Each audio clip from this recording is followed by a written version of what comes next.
off the eye.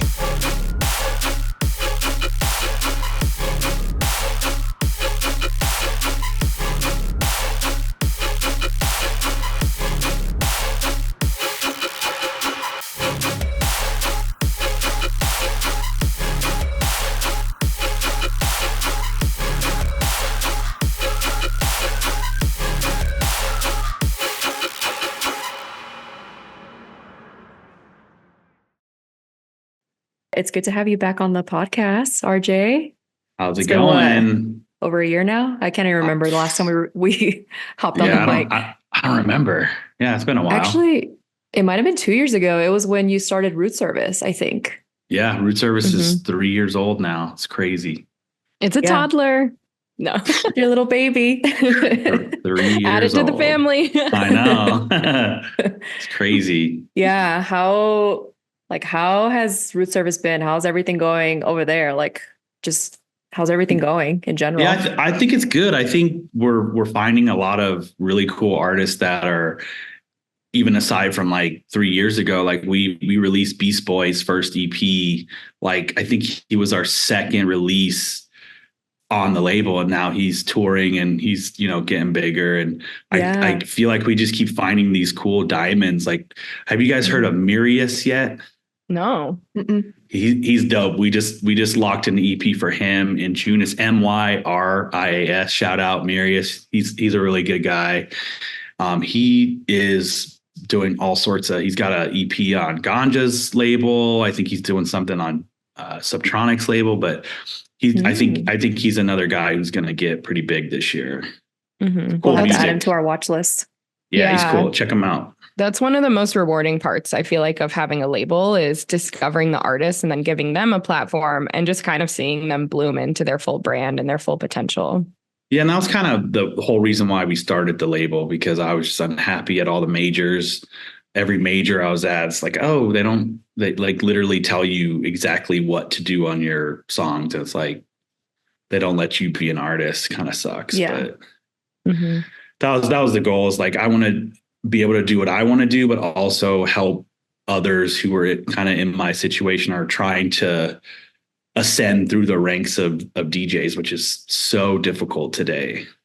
Yeah. And I mean, just navigating the industry in general, I feel like it's so fast paced and like at times it can be cutthroat, but there's just a lot to kind of like unwrap and digest, as we've seen. I mean, this episode's going to be focused mostly on the submitted questions that we got, kind of like how to break into the industry, all of that good stuff. So I'm excited to hear what you have to say and to share some of your wisdom here for everyone. Yeah, hopefully I can help. I mean, that's the goal. I'm thankful to have great mentors along the way when I was coming up 10, 11, 12 years ago, which is crazy to say. But yeah, like being on Excision's tour bus in 2015 and 16, when I first started, I was like, oh, cool, DJing, it's fun. I didn't look at it like a business. And then being on a tour bus, living on a tour bus with Excision for 3 months, I was just like, dude, this is a business. By the time I left, I had learned so much about everything. It's like, you have to treat it like a business. And that's kind of what I like. I manage a bunch of artists, and that's kind of what our goal is, to look at it like a business, as if you were opening a burrito stand. Even if you have the best burritos, this is a cool analogy for me. It's like, if you have the best burritos, but nobody knows about it, nobody's going to eat and buy your burritos. So how do you spread the word about your burritos? It's like, you got to get it out there. You got to give people a taste. You got to let people know you're there. I love that analogy. Yeah. And that's hard, because the difference between when I was coming up versus today, there's probably like 20 times more artists that are trying to make it today versus 2000. What was that, like 2010, 11? Yeah.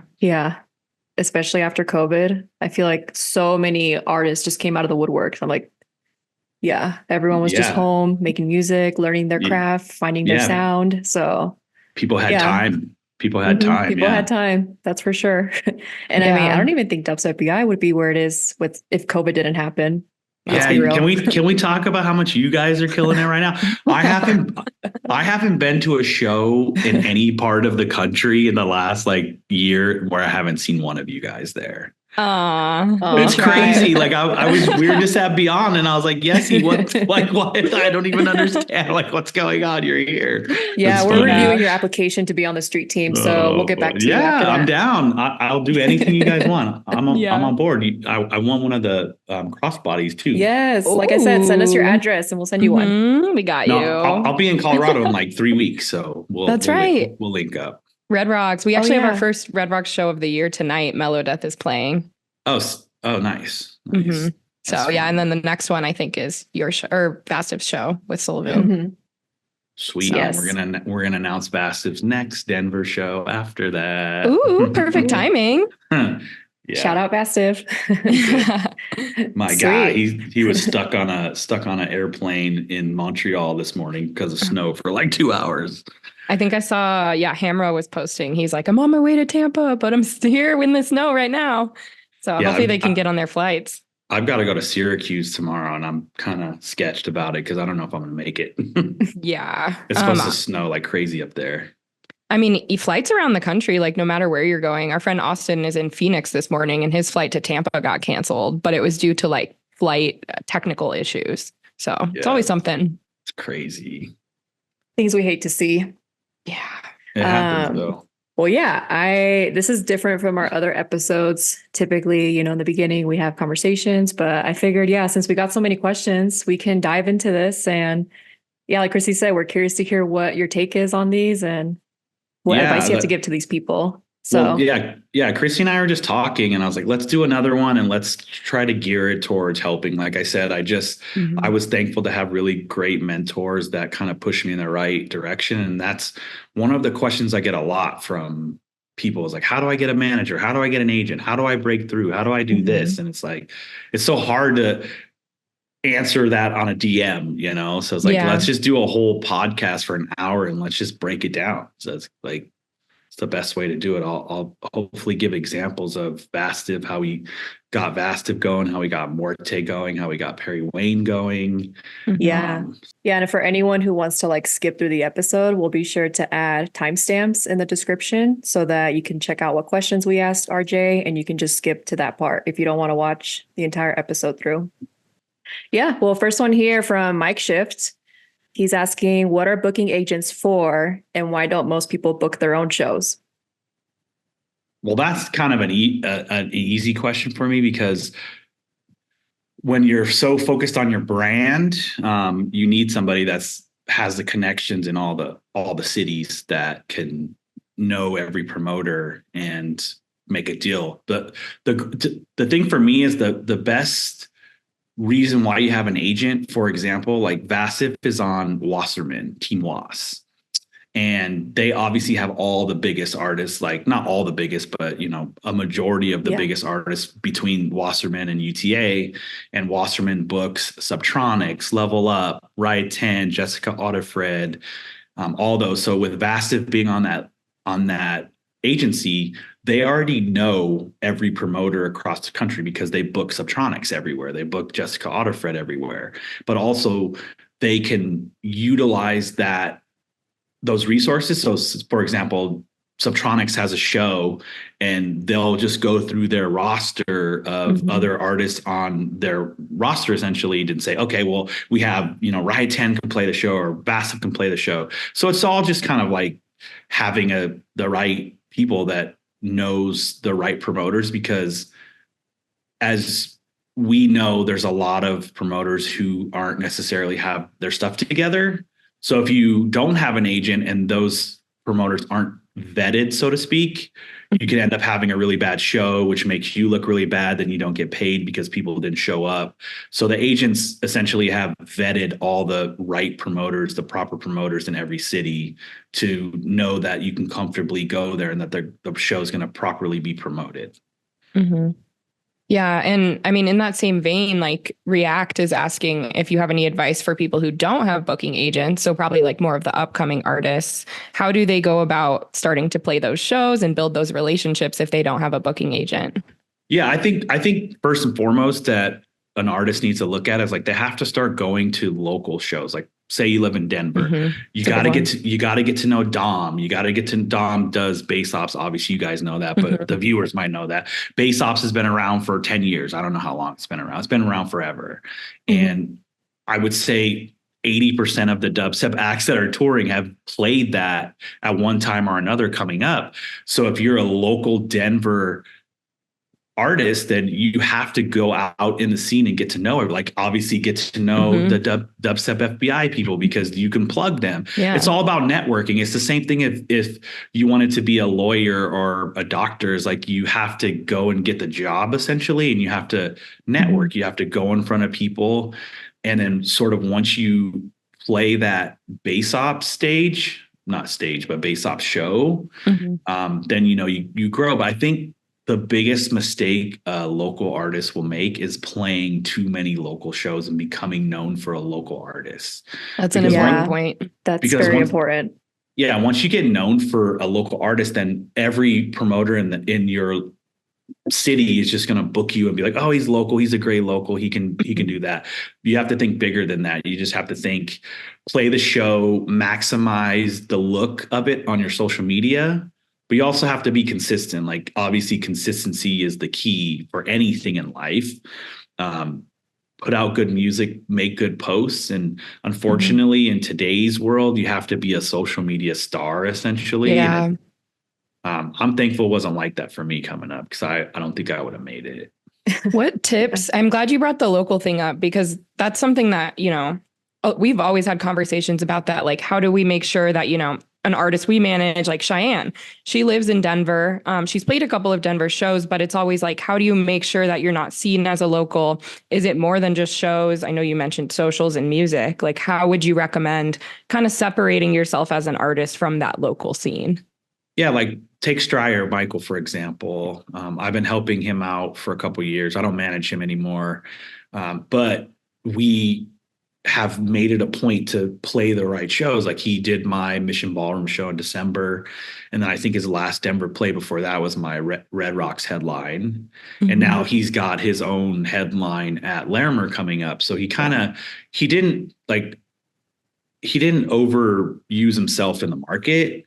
It's hard. I know it's hard because you think the more shows you play, the better it's going to be because socials look good. But I just think going after the right social media plan, like I use Crankdat as the most perfect example. He's amazing.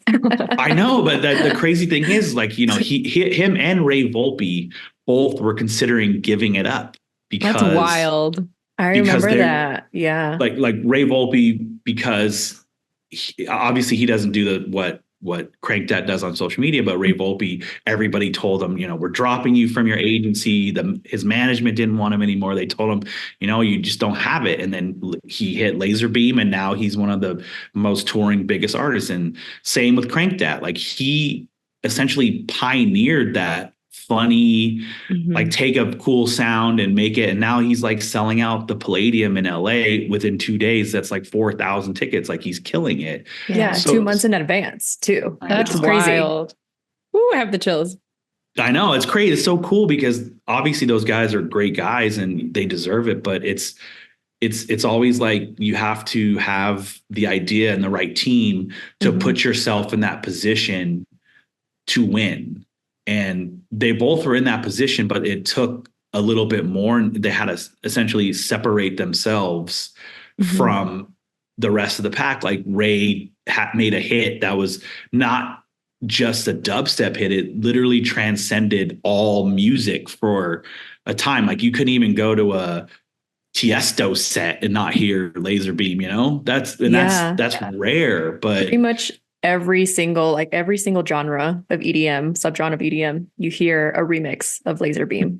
Yeah. Which is crazy. And then obviously on the Crankdat side, like his music has always been good. Like he used to do this SoundCloud called Recranks. I don't know how long you guys have been around, but the Recranks were always sick. They were always in my set. And I always wonder, like, why isn't Crankdat so much bigger than he is?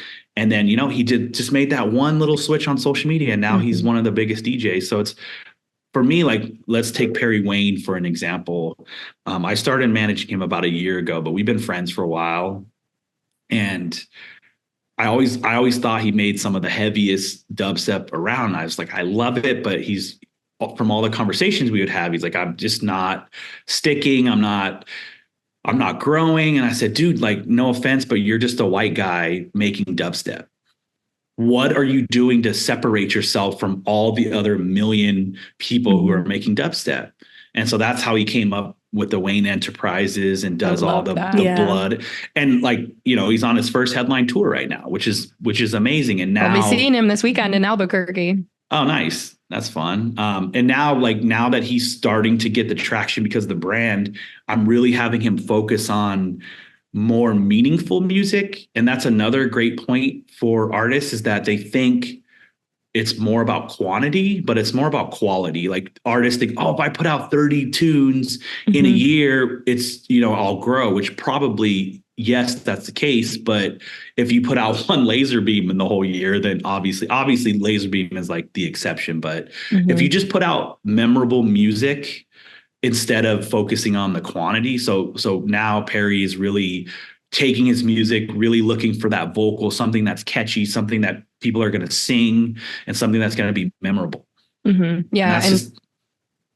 Sorry, I was going to say, like, to your point about the memorable music that tells a story. I mean, that's huge when artists come to us and they're like, hey, I'd like to pitch my song for you for coverage. And then I come back and I say, okay, does this tell a story at all? What's the creative inspiration behind it? Has it been supported by other artists? And then it's hard for us to want to cover a song that has no story or no meaning, where they're just like, oh, well, I just whipped this out in my studio in a week and I needed to release it. Like there's no story behind that. So to your point, not only does it help with the brand and the longevity, but it also helps other people get interested in your music.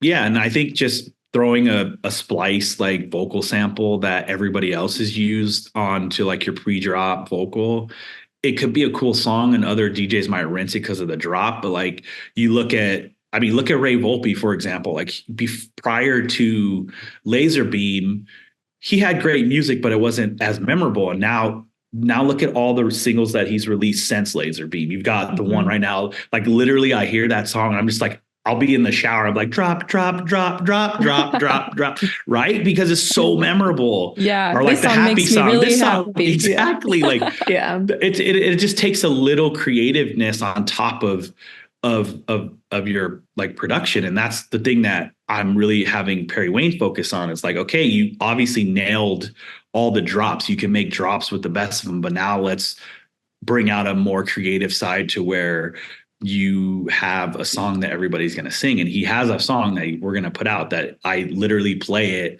And like 3 days later, I'm just like, dude, I'm still singing this song. So it's good. That's, and that's, I look at it as like stages, like as all my artists that I manage were going in stages. Like Vastif, for example, he was struggling with becoming known and, he's been around for years. And I don't remember how we linked up for Rude Service, but we did an EP like very early on with Rude Service 3 years ago. And I was like, dude, I got to manage this guy. And at that point, I wasn't even really trying to be a manager. So, we talked, and now because of what Sullivan King is doing on his tour with Avenged, now like we're already looking at Vastif as like he's the next artist that's going to transcend just dubstep, and he's going to have a full band and he's going to sing and he's going to do all that. So what do? We need to create vocals that are meaningful and that relate to his fan base. Like one of the craziest things I tell people is like Taylor Swift. Let's take Taylor Swift. I know she's not an EDM artist, but she has the craziest fan base. 30-year-old girls. Like I don't know one 30-year-old girl that wouldn't pay $5,000 to go see her play. Why? But okay, you're but why? I'm not 30, I'm 29. Because she sings about her life and her breakups and her hardships, and what is every other girl her age going through? The same shit. Yeah, it's relatable. And that's why they love it, because they go and say, wow, this girl is feeling the same feelings that I'm having. And that's a big thing about dubstep, is like we all just want to go and rage and have fun and party. So for Vastif, it's like he needs to start singing about his experiences and make them memorable. Like he's starting to do that a little bit over the last couple EPs, but he's selling out all of his shows on this first tour. But it's like every day I tell them, cool, you sold out Dark Star in Phoenix and it's a 400 cap, but what are we going to do to go back and sell out the 1,000 cap? And it's just every step along the way gets harder, because the bigger you get, the harder it is to separate yourself. Because, you know, I tell everybody, it's like, I get to headline Lost Lands, but I have to play up against Subtronics, and everybody literally is leaving my stage to go to Subtronics. But, you know, it's like you have to deal with your, I don't want to say competition, because I tell everybody not to obviously compete or like measure yourself against everybody else, but you know, it's just harder. That's the reason why Subtronics is who he is, because he's put in the work and he's got the fan base. And he's just some dude who likes to smoke weed and exactly. Relatable. It's relatable. Yeah. Yeah. 100%. Cool. Well, actually, let's move on to some other questions here. We have so many, so I'm like looking at the list here. No, it's a great conversation so far. Also, like your Rockies hat, today's opening day. I know, always. Go Rockies, this is our year. We're talking about going to a game before Red Rocks. If you guys are interested, we might not, because I think the game's at 1, and I think Vassive is playing like 7 or 8 at Red Rocks. So we'll have time if you guys are interested. I could be down. Yeah, I'm down. I live like 5 blocks from the field. I miss going to those games. We need to go to one. Yeah. Let's make it happen. Yeah. So yeah, this one question right here from I Am The Astronaut. What's the best way to go about getting a manager? I mean, it's the same thing as an agent. You just have to make yourself attractive, like play shows, have cool music, have cool releases, just have a cool brand. I think one mistake that a lot of the kids make, I shouldn't call them kids, artists, is that they think their music is cool and that's all they focus on. But in today's climate, you have to have cool music, cool brand, cool socials. So I think don't overlook your brand. Like, some of the biggest artists in the world have the coolest brands. And I always say that, like, you know, Jaws was such a force for the last decade, and his brand was cool. He had a shark. And, you know, I look at artists that don't necessarily have a brand that I think, oh, they could have been so much bigger, but, you know, they just have cool music. So I just think you just have to make yourself more attractive to same agents and managers. And I've heard, you know, some people be like, you shouldn't be finding your manager, they'll find you. Definitely. Do you think that's true? Yeah, I think there's a lot of truth in that. Like, with your help, Chrissy, I just picked up Pony.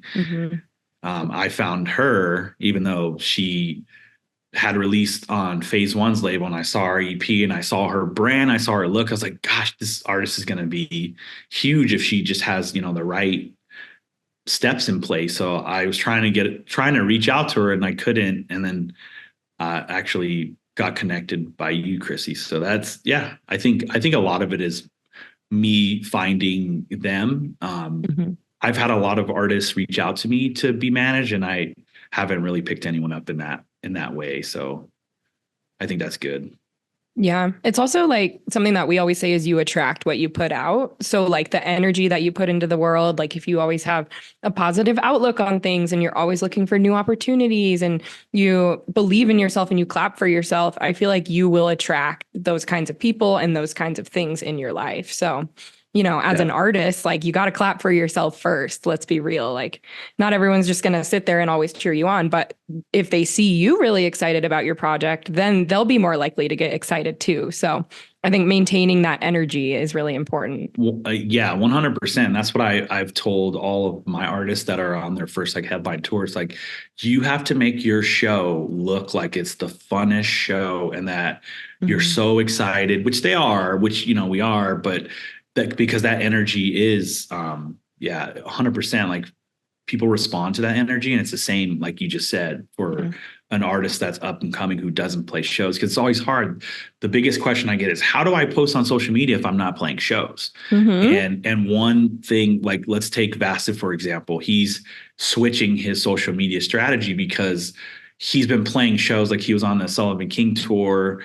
Has his own tour. So now he's been posting photos and video of him playing in front of big crowds, but now people sort of accept that he's already there. So they don't engage as much when he posts the big shows in front of the big crowds because they've already seen it. So now he's having to find like different ways to come up with continuing to post on social media because he's sort of already at that plateau. So I just think like social media, I hate that I stress that the most because obviously I would like to think good music would be but it's hard. You have to be known. You have to look at yourself as a product. Yeah. And it's just, obviously if you come out and make a hit, then that's very rare. And that's an exception to get big. But a lot of the artists that like Jessica Otterfred or Riot 10 or, all these artists have been around for years before you've heard of them. You just have heard of them since they've sort of made that break to get past their local status. Cause for example, I'm not going to name whose tour I was on because of certain things, but I was on a tour in 2014 and I was the opener of a national tour on a bus, and Riot 10, Chris, was the local opener in El Paso.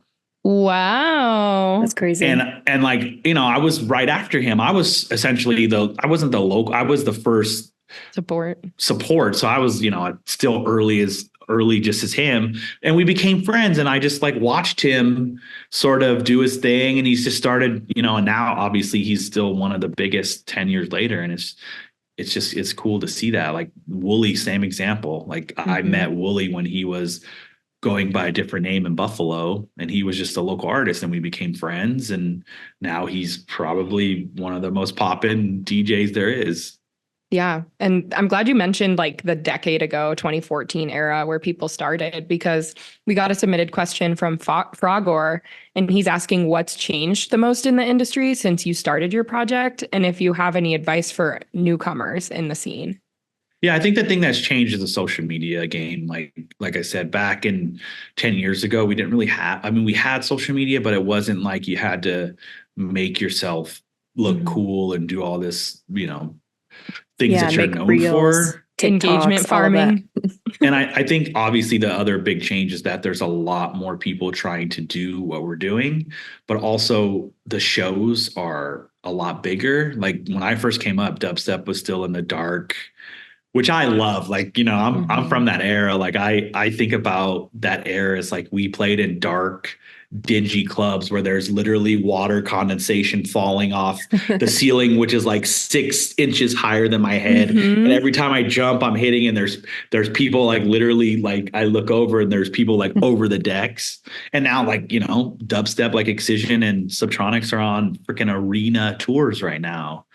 So it's obviously become a lot more commercial. And I know some people don't like that, but I think it's cool. Like, I think there's a lot of artists that are still pushing our scene forward, which is cool. And it's just grown. And I think there's a lot more opportunities today for somebody who's trying to make it versus when I made it, because there was, Excision at that point, he was the biggest.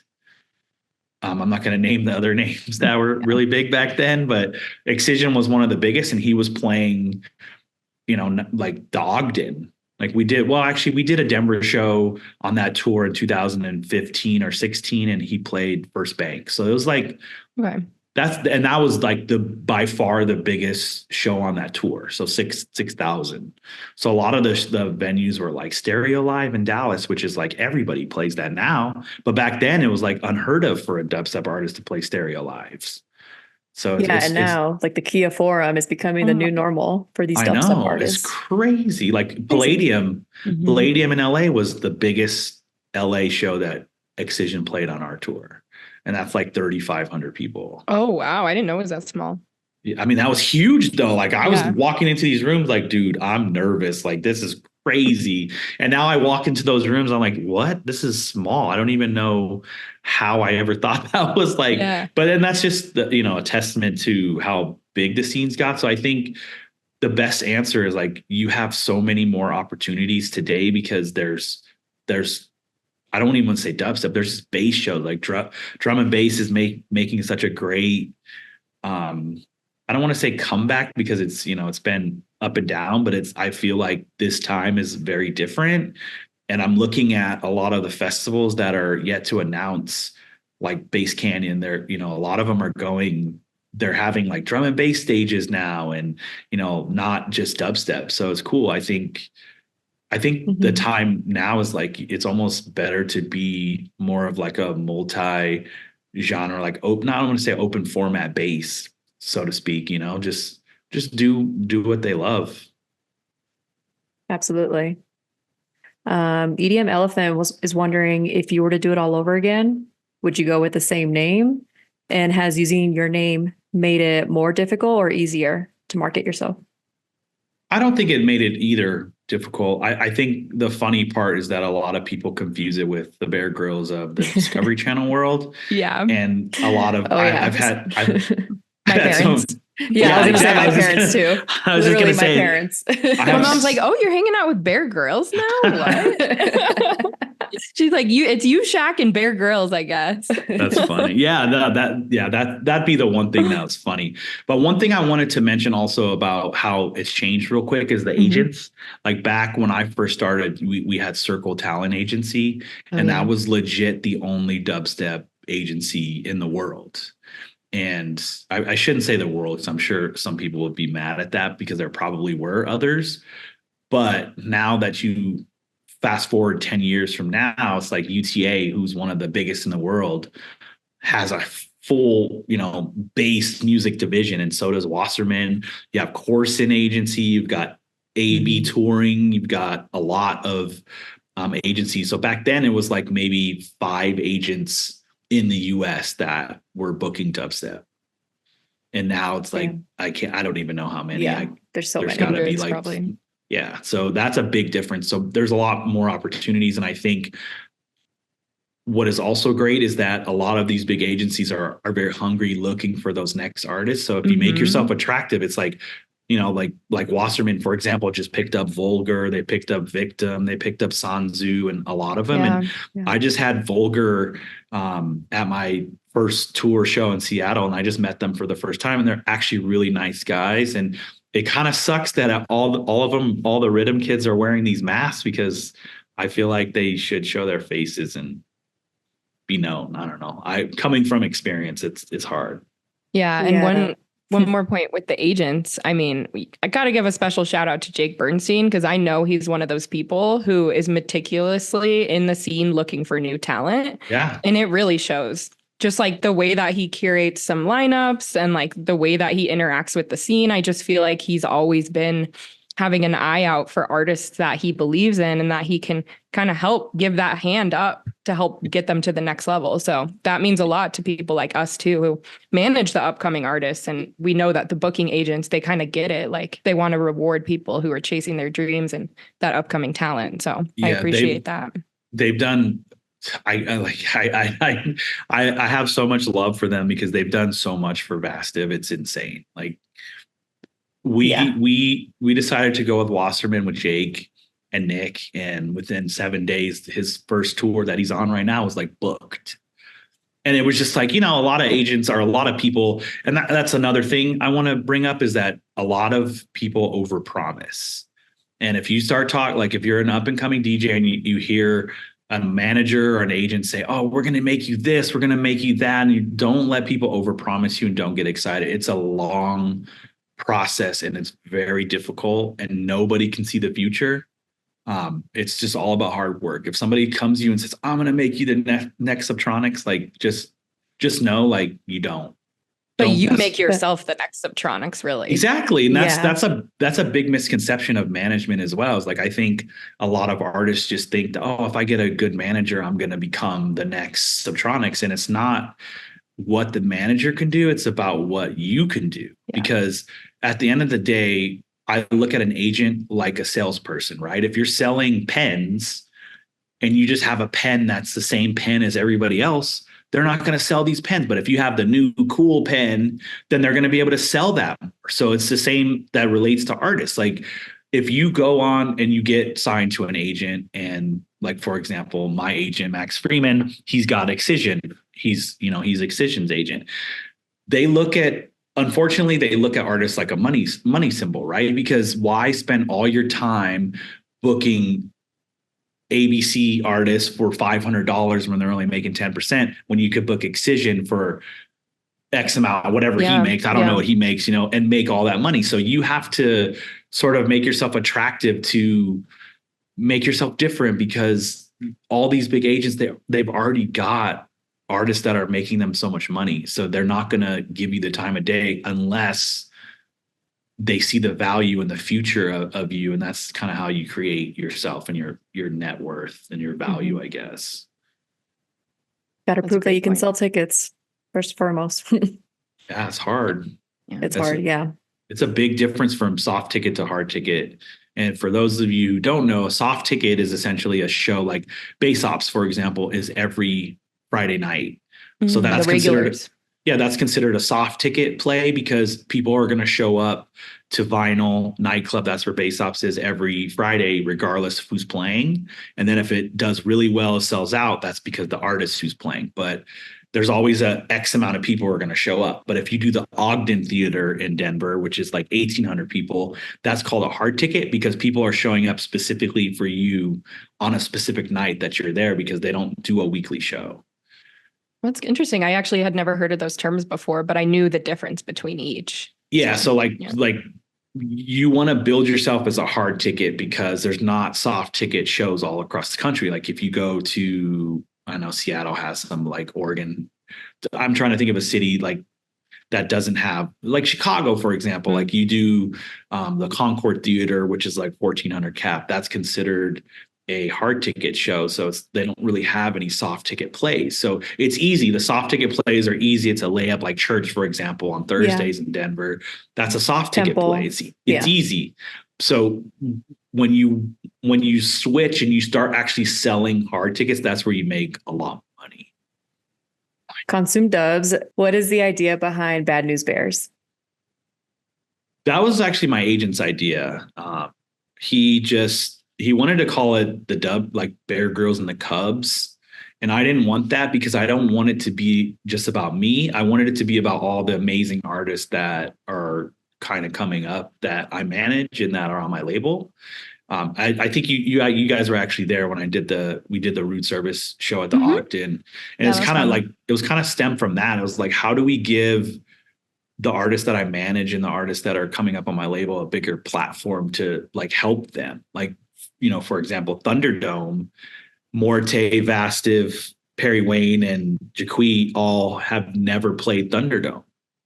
And I had a, cool slot on Sunday night. So we decided to do a Bad News Bears and let them come out and showcase their stuff and help them get more exposure that way. Because the thing is, like, if you could, I don't want to say attached, because that's kind of a negative word, but if you can sort of become in with another known DJ, the biggest thing for me is like, there's no difference from a producer who's here and there, right? Like, so Excision is not a better producer than Perry Wayne, or Perry Wayne's not better. It's just that the idea and the perception of who Excision is makes him the biggest DJ in the world, as far as we're concerned in our, in our community. So how do you up the perception of yourself? Like when people hear your name or see you, how do you let them think of you in that same light as like, oh, he's as Perry Wayne, he's like headlining, he's doing, playing all this.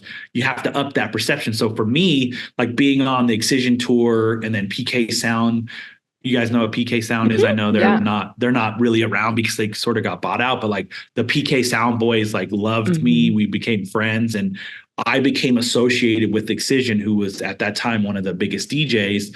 So immediately when someone saw Excision, they saw my name next to him, and I sort of elevated my perception of what people thought of me because I was hanging with Excision. So for me, it's like, now that I sort of have a status as a headliner as Bear Grillz, I want to bring those artists up and let the community see, because they're so awesome. Like Jaquie, all of them, they're all amazing producers. They're all amazing people in their own right. It's just, you have to get in front of the right people, and you have to sort of be seen in that light. And that's kind of why we're doing that. Yeah. And I think like the point you're making about who you're seen with and stuff like that, that kind of applies to getting out of the local scene too, where it's like, you could get an offer for you to open doors again at, the club down the street, but you might not want to take that because it doesn't it's not the look that you want, you know? It's like you have to be strategic with how you appear on paper too, which is really important. Yeah, like Perry Wayne, for example, he lives in Dallas, and a lot of artists obviously go through Dallas, and he'll send his music to them, and then he'll go hang out with them, and he sort of networks, and that's how you do it. Like he goes and he went, you know, I don't want to say he's got collabs with a lot of the people, because that's it's hard. Like when you just reach out online and say, hey, let's collab. But if you go and like you vibe with that person and you're cool with them and you become friends, it's a lot easier to sort of to get that stuff. Showing face is huge. Yeah. And don't like I laugh because a lot of local people will be like overzealous about it. And I mean, you know how it is. Like they just they don't really realize that they're sort of being annoying. I hate to use that word, but like they're very persistent. Let's use that word. And at a certain point, it's like after, you know, I'm very busy. Send me your music. I'll listen to it. If I like it, I'll respond and say, you know, that's cool. But if you just keep every day or every other day, like you get to a point where it's sort of like a little too much, like overzealous. And then that artist will sort of just block you out, because you have to remember that all these artists are touring. They're so busy. They're trying to live normal lives. So it's like a thin line between like being overzealous with it. I appreciate you for bringing that up, because Chrissy and I deal with that every day at DubSPI of artists constantly constantly reaching out to us and saying like, hey, did you get a chance to listen to this? Hey, and then they'll message our personals like, hey, I emailed it to your exec at DubSPI. I sent your contact form. And it's just like, I will get to it when I have the chance, but I have 100 other inquiries that are also coming in that I need to tend to, and paid coverage. Like, please be patient with us. Yeah. You know? I have people who will hit my Twitter, my Bear Grillz Instagram, my personal Instagram, my Facebook account that doesn't have anything to do with Bear Grillz. I don't even know how they find it. What? They found your personal? It's like, I gotta give it to them. The like, dude, right that's there? great. Okay. And then they'll email me. I'm like, my email's not out there. I don't know how. And at that point, I block it out, because I'm like, I can't. Like, if you do it, you know, reach out once, and if they respond, cool. If not, like I said, go to a show, become associated with the promoters, and then the promoters will plug you, or, you know, just it's hard because they're not like malicious about it. They're just hungry, which I get. Closing point on that one is like, realize that you're also not owed a response by anyone too. Like, don't think that you're entitled to a response from people. So yeah, that's a hard one. I get people who get angry. It's like, oh, you can't respond to me. I'm like, I can't. I'm sorry. Like, no, you know, we have personal lives and things that I try to block out from that. Like, I manage 8 DJs. I run a label. I tour. It's like, I'm busy. I try as hard as I can, but you can't please everybody. Yeah.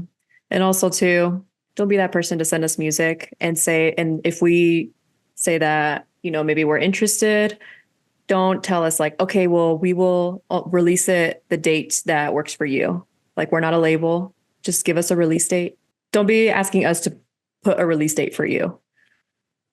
For sure. And one thing I also want to bring up, and I see a lot of local DJs do that. They compare themselves to other DJs, but also shit on DJs who are bigger than them. It's like, I don't know why XYZ is so big, his music is mid, or blah, blah, blah. It's like, you do that, the entire music industry is going to shut you out. I'm sorry. Like, we do not, we support everybody. Like, I'm happy that all my friends who are bigger than me and, you know, doing better things, I'm happy for them. Yeah. I'm not going to ever sit here and like badmouth any other artists. They all struggled at one point, I'm sure, and they all figured out a way to make themselves who they are. You can't knock that. This is a cutthroat, hard industry. For anybody to make anything of themselves is difficult. So you can't knock that. Sorry. And like, people don't want to work with someone who's always negative online either. Like, I wouldn't go near certain people with a 10-foot pole because they just talk shit about other people on Twitter. So yeah, be careful what you say. Yeah, that's a big no-no. Like, definitely big no-no. Things we hate to see. Yeah. Oh, go ahead, Chrissy. Sorry, I was just going to move into, we got a couple questions about DJs who don't produce yet and how they can earn opportunities to perform as an opener or at their local club scene. Yeah, I mean, I actually know who you're speaking about. It's a gentleman from Saskatoon. He's asked me, that's difficult. I think,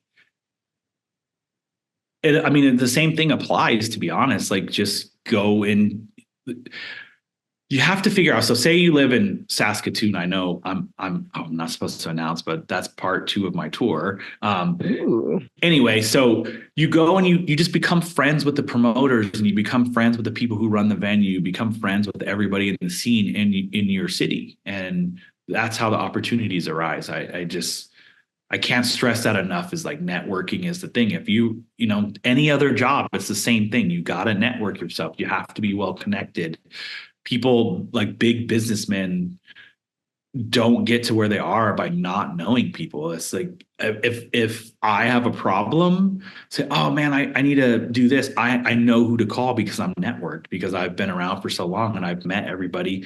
And one thing I will say that I tell all my artists and that I do myself is, when I get to the venue, I tell everybody, thank you for having me. And I make it a point to meet everybody that's involved with that show. Even, I'll even like fist bump the security guards and say, thank you for doing your job, for protecting us. Like, it's a whole effort on so many different levels, and you have to make yourself memorable. And I get so many people who always say, like, I can't believe you're hanging out at this show. Like most other artists, they just go straight to the green room, play the show, and leave.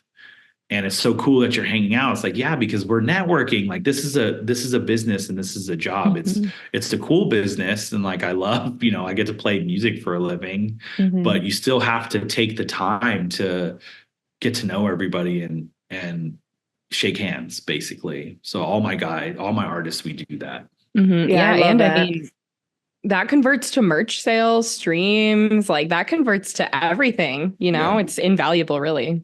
Yeah, and it's like what Chrissy always says, like, it's easy to forget what someone says to you, but you'll never forget how someone made you feel. 100%. So I love that you do that. 100%. And also too, like, it's all about what you put out into the world. If you're putting out negative energy, then don't be surprised when you receive that back. Yeah, sorry, go ahead. Oh, sorry. I was going to say, it's all about having gratitude as well. I've been trying to make an effort to like wake up in the mornings and like just tell myself like 5 to 10 things that I'm grateful for that morning. Yeah. Instead of just thinking right away of like all the work that I have to do for that day. Just wake up and like, wow, I'm alive. I'm healthy today. I get to drink my coffee. I get to go to my job. I get to walk to my desk in my living room and start working. I have a stable income. Yeah. Like, I have amazing friends. I have an amazing family. Just little things that we take for granted. Just learning to have more gratitude, and all of that will start coming back to you. 100%. It's great. I do the same thing at night. I do mine at night before I go to bed. But yeah, I think another thing, like, I don't know how I can make this pertain to up and coming DJs, but a lot of times, like for me, if I have a flight right after my show and I can't stick around and talk to people, I get hate for that. It's like, oh, you didn't stick around. You don't love your fans. Like, a lot of times it just doesn't happen. Like, I can't get there early because my flights are delayed or my flights are late. So that's another thing for local DJs. Like, I love to do that. Like, I'll go out in the crowd and I'll meet people and they ask me questions like, oh, I've never seen, CDJ 3000s before. And I'll bring them up and I'll just show them. And like, I did this to a guy in Philadelphia, and every time I come to Philadelphia, like he's the guy. He always messages me, I can't wait. Like, thanks again. Like, you really helped me set that path. And that's what I believe. Like I said, I have such great mentors, like Terravita boys. They're not really around anymore, but they're around in the music scene, obviously. Like, one of them is running all of EDC now. And the other one is Adventure Club's tour manager, but they were like big brothers for me. They showed me, they took me in and showed me the ropes. And I always try to pay that forward and give it back to all the smaller artists that are trying to come up. And I think, it should trickle down. I feel like more people need to help each other, but. How do upcoming artists go about finding a mentor then? I don't know. Just networking. Get lucky, I guess. Yeah, I don't know. I guess. Yeah, I got lucky. They found me. Yeah. Yeah. Yeah, no, I really believe, like, as corny as it sounds, your network is your net worth. Like, yeah, 100%. Dude, literally. I mean, that's how we just got the Rampage show. Like, I know, I saw, that's awesome. Yeah. And I mean, that's how I had my job with Blazy Susan. Literally, Chrissy and I just went to a church nightclub show, and we met the CEO and became good friends. And we were literally just smoking a joint, hanging out. And I hit him up on Instagram and told him I was looking for a job in sales. And here we are. That's 2 years later. Everything happens because of networking. It does. You have to put yourself in the right position. Like, you have to be ready too. Like, if you're trying to be a producer, but you haven't, sort of finished any good music, and you meet somebody, then it's the wrong time. It has to be the right time as well. That's another big key. Like, for me, it was just because I played a show in Calgary at a club called Republic back in like 2014. I was opening for Terravita, and Terravita was really connected with all the PK Sound guys, and they took me in, and that's how I got Excision, like that whole Canadian crew. Terravita is not Canadian, but they're OG, and they come from that, that time. And that's how I just sort of kept making these connections all the way up to getting on Excision's tour. And that was my break for sure. Almost 10 years ago. Very cool. Laser Show wants to know, what are your guidelines and requirements when signing an artist to root service? And what do you look out for the most? There's no guideline. I just, Chris, who is sort of like my label manager, A&R, he runs the demos email, and he'll send me stuff that like, he's sort of the first filter. And I know when he sends me something, we're like, oh, cool. This is like the Mirius, for example. He's so dope. He sent me, and I listened to it, and I was like, I already know I'm going to like it because you sent it. And yeah, so there's really no guidelines. I think I hate to hear music that just sounds regurgitated like everybody else's music. I think that's first and foremost. Like, just try to make yourself sound original. Try not to use too many samples that everybody out, like Virtual Riot samples. I know it's kind of funny because everybody uses Virtual Riot samples, but I just like, you have to stand out. I don't know how. There's no like surefire way to have a guideline. Is like, how do you stand out? You just have to stand out. I don't know how else to say it. Make yourself be yourself, though. Yeah, different. Yeah, stay true to yourself. Yep. Because that's another thing too. Like, I see some artists, they'll try to change up their sound to try to please like what they think the crowd wants or what the audience wants. And it's like, no, just stay true to your sound, and you'll attract fans, and they will follow you, and they will want to keep listening to you because they like your sound. So don't try to change it up. I had that discussion with Basscamp yesterday, actually, because he's going to really get it more into songwriting and get more into, himself. And I said, look, you've already built the database. They're going to love what you put out because you've already made a connection with them. And he really is trying, we have a goal on paper, Red Rocks 2027. That's the goal. I know it's like 4 years, 3 years away, but like, you have to. I know it's going to happen. It's going to happen. To set it. You heard it here first. Set the goals. Yeah. So you have to set that goal. That's the goal. It's like us. Ever since 2020, we've been saying we wanted to do a festival stage takeover. You have to say it. You have to believe that it's going to happen. Write it down. Tell it to people. That's how you make your dreams come true. And then you show up every day, even though there's low lows and high highs. You show up every single day and you put in the work. Yeah. So are you guys both going to head out to Rampage? Yeah. Yeah, we're gonna send it. Yeah, we have Morte and Basscamp playing both. Yeah. Do you know what days they're playing? Not off the top of my head, I don't think. But yeah, I'm sure they'll be happy that you guys are out there. Yeah, we wish we could stay longer, but yes, he has a trip to South America this month, and then I'm going to Europe next month. So it's going to be in and out. You guys need to change your name to Worldwide Dubstep FBI now. International I swear, FBI. You guys are always everywhere. Like, you travel more than I do. It's crazy. We just love traveling. Can't get enough of it. Me too. But yeah, this time it's for pleasure. No music involved. I'm going to try to meet Soul Valiant. I don't know if you know of him. Oh, yeah. He lives in Peru. So I'm going to try to meet up with him for dinner one of the nights. Dope. Yeah, that's cool. He's a guy that's sort of up and coming. Oh, yeah. We love his stuff. Everybody mentions him all the time when I'm always like, who should we sign? That's like one of the top. Yeah, he's cool. Top artists. We just have a couple fun, quick ones. I'll just run through. The Madvillain, he said, not a question, but thank you for bringing Sanzu to LA in May. Yeah, Orange County, but yeah, yeah, that one's gonna be fun. It's got Vasted back-to-back Resurrect and Victim back-to-back Sanzu. Ooh, that's gonna be that's sick. Hot. The Bass Rush show would be fun. Yeah. Laser show. Anything special planned for Basscamp in July? Not yet. I don't think that's till like August, or I haven't really thought that far ahead, but that should be fun. I know I'm closing out the second stage of the bass stage. So that's going to be fun. I've never done that one before. It looks like a fun fest. I like the flyer too. Yeah, it's beautiful out there.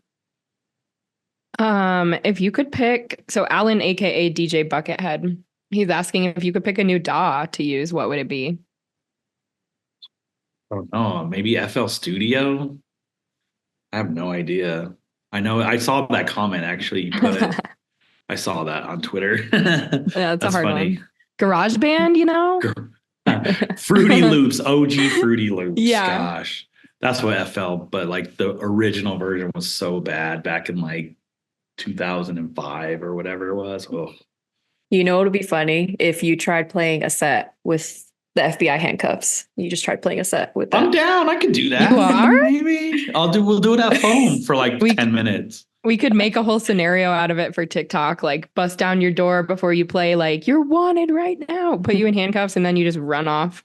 You have to like grab the microphone and everything and talk with them. Yeah, I'm down. I think I could do it. That would be some good content. I'll practice. We'll send you a test pair. Yeah, we'll practice for sure. That's funny.